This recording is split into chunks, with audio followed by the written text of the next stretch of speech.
Meron akong ilang mga nakakatakot na pangyayari sa aking buhay. Di ko alam kung dahil ba matanda na ba ako o creep magnet lang ako. Pero kinikilabutan pa rin ako rito.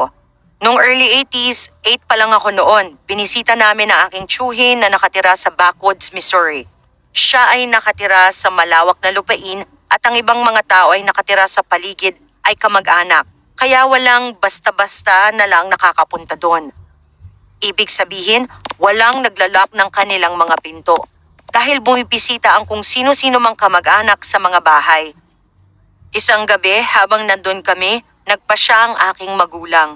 Tito-tita na pumunta sa kalapit na bayan para mag-bowling. Ang mga kapatid kong lalaki, edad 11 at 12, mga pinsan kong babae, 6 at 14, at ako, babae ako, ay nanatili sa bahay. May araw pa nung umalis ang mga matatanda pero biglang umulan ng malakas at mabilis na dumilim. Naglalaro kami ng tagu-taguan sa madilim na bahay pero tinawag namin itong vampire. Merong manipis na kutson sa may sahig ng sala na tinutulugan ng ilang mga bata sa gabi. Kaya kung sino man ang taya ay hihiga sa kutson at ibabalot ang sarili sa kutson ng parabang kabaong at magbibilang hanggang hating gabi. Pagdating ng hating gabi, hahanapin kanila. Muli, patay ang ilaw. At kailangan mong makabalik sa kabaong bago ka mataya. Dahil nasa probinsya ang bahay, sobrang dilim sa gabi. Di mo makita ang sarili mong kamay. Ibig sabihin sa laro ay 1. Hindi mo matukoy kung saan nakatingin ang vampire, kaya kailangan mo lang talaga sumugal. 2. Kung sobrang tamad ka at sigurado kung alam mo na kung sino sa amin yon, pwede kang magtago sa sala kasama ang kabaong at mabilis ka mapupunta sa base. Si Ben, ang 11 years old kong kapatid, ang taya at nagsimula siyang magbilang. Nakatayo ako ng mga layong 6 feet mula sa kanya. Habang siya'y nagbibilang, biglang kumidlat. Hindi ko alam kung nakatingin nga ba ako sa bintana nang napalingon ako dahil sa kidlat, pero dahil sa kidlat, nakita ko ang isang lalaki na nasa bintana. Nasa magkabilang gilid ng muka ang kanyang mga kamay na para bang may sinisilip at mukhang stereotypical creepster. Mataba, mabalbas, ganon. Naramdaman kong nagsitayuan ang mga buhok ko. Agad-agad simulan kong kumbinsihin ang sarili na wala akong nakita. Pero biglang pumulong si Ben. Kung may nakatago rito, manatili ka!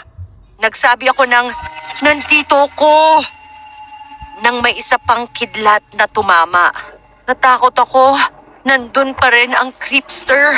Pero wala na siya sa bintana. Sa halip, nakatingin na siya ngayong papunta sa pintuan. Alam namin ni Ben kung ano ang susunod na mangyayari. Mula sa saan siya nakatayo, malamang 5 feet lang ang layo niya sa pinto. Ganon din ang distansya ni Ben. Pero merong sopa sa pagitan niya at ng pinto. Tumalon si Ben sa sopa at nilock ang pinto nang hawakan ng creepster ang handle. Sa puntong to, nagpasya si Ben na ipaalam kay creepster na may mga tao sa bahay at alam naming nandun siya dahil binuksan ni Ben ang ilaw sa balkonahe at ang mga ilaw sa bahay. Kakaiba to, pero masyado na akong natatakot para magpanik. Umaasa ako kay Ben kung ano ang dapat gawin. Sinabi niya sa akin na ilak ko ang iba pang mga pinto at palabasin ang iba pa naming kasama para ilak ang lahat ng mga bintana. Sa totoo lang, malabo na sa isip ko ang mga susunod na pangyayari. Naalala ko ang lahat hanggang sa puntong to. Naalala ko rin ang wakas ng napakalinaw. Pero hindi masyadong malinaw sa gitnang bahagi. Alam kong nailak ko ang side door saka yung sliding glass door sa likod ng bahay. Kapag napag-usapan namin ito sa pagkalipas ng panahon, naalala ng mga tao na nakita namin siya palabas ng backdoor. Hindi ko matandaan yon. Ang malinaw kong naalala ay ang pag-lock ng sliding glass door at nakatayo habang naninigas at narinig ko si Ben, kalmado na nagsasabing, "Isara mo yung kurtina, makinig ka sa akin, okay? Isara mo yung kurtina." Kaya ginawa ko. Di matandaan ni Ben ang bahaging yon at naalala ko lang ang aking takot at boses ni Ben. Kaya di ako sigurado kung nakita ko ba si Creepster sa likod ng bahay o hindi. Sinubukan naming tawagan ng pulis pero merong party line ng tito at tita ko at ayaw kumana nito. Kung sa bagyo ba o sa kapitbahay na naiwang nakaangat ang telepono o kung ano man, sila lang alam kong mga taong may party line. Kaya hindi rin ito normal para sa akin. Pero sa inyo na hindi nakakaalam kung ano yon, sa mga rural na lugar, ang mga tao ay naghahati ng linya ng telepono. Merong itong iba't ibang tunog ng ring para sa iba't ibang bahay. Pwede mo ring pakinggan ang usapan sa telepono ng kapitbahay mo. Sinubukan din naming tumawag sa tulong ng CB radio ni Tito pero walang ma-reach. Mga ngaso ang tito ko, kaya meron siyang isang gun rack na puno ng rifle sa kanyang kwarto. Pero yung nakakatanda naming pinsan ay nasa hunting trip at dinala ang mga ito. Ang nakita lang namin na isang BB gun na parang totoong rifle.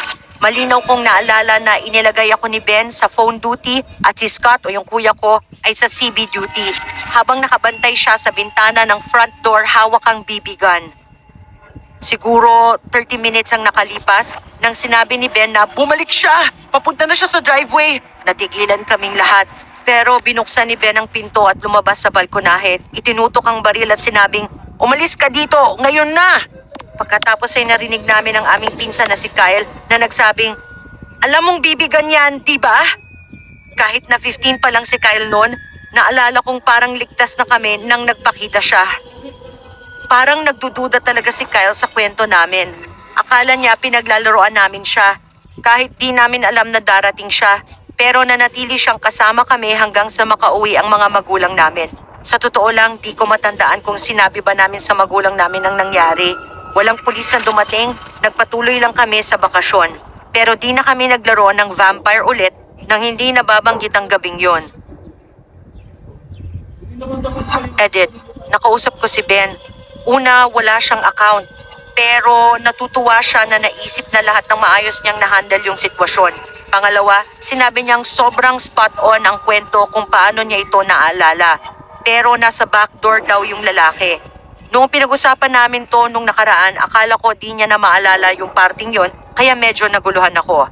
Sabi niya habang nilalak ko yung side door, nakita namin si Creepster na nagpunta sa likod ng bahay. Kaya sinabihan ako ni Ben na magmadali at ilak ang sliding glass door. Magkalapit lang ang pinto sa isa't isa at ako ang pinakamalapit. Ayon kay Ben, at ito ang alam kong nangyari, pero ayokong sabihin hanggat di ako sigurado. Habang nilalak ko ang back door, nakatayo lang ang lalaki doon. Nakatingin sa akin. Nakatayo lang ako doon at nakatingin sa kanya nang sabihin sa akin ni Ben na isara ang kurtina. Nakita rin namin siya sa harap ng bakuran isang beses pagkatapos nun. Naalala ko pa to, pero gusto kong i-check muna kay Ben kung naalala niya rin bago ko sabihin. Isa itong malaking bakuran na may mahabang driveway na may graba. Sa isang gilid ng driveway, medyo malayo sa bahay, kung saan nakapark ang kotse na ginagawa ng mga pinsan ko. Alam ko, stereotypical. Habang nakabantay kami, nakita namin si Creepster na ginagalaw yung isang kotse. Kay Kyle yun. Nang hindi niya ito mapagana, naglakad siya papuntang kakahuyan sa tabi ng bahay. Di na namin siya nakita pagkatapos nun.